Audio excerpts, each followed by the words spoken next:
prvom stupe sme si ukázali, ako sa drápu šklbu husy.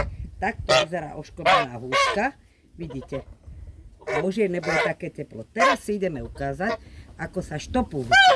Zase si ju posadíme, ukladníme a to isté pricvakneme si ju nohami.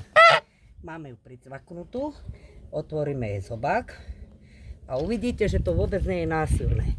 A dávame jej kukuricu. Jemne palcom posúvame kukuricu do krka. Necháme, nech húska prehltne. Naliali sme si tu trošku oleja, potom sa lepšie šmíka jej to zrno do krku. A takto postupujeme, pokiaľ nemá tu plné. Vtedy je husna štopaná. A pečienky budú mať úplne fantastické. Ruku je dať lepšie z boku, potom vám nepadá zlané zrno, ktoré ste si nabrali. Vidíte? Nebolí ju to. Keby ju to bolelo, bude vrieskať. Ľúbi sa jej to, kukurička je fajnová.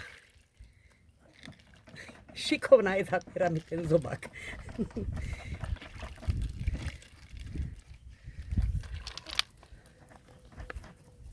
Takto vyzerá spokojná hus, keď s ňou zaobchádzate pekne.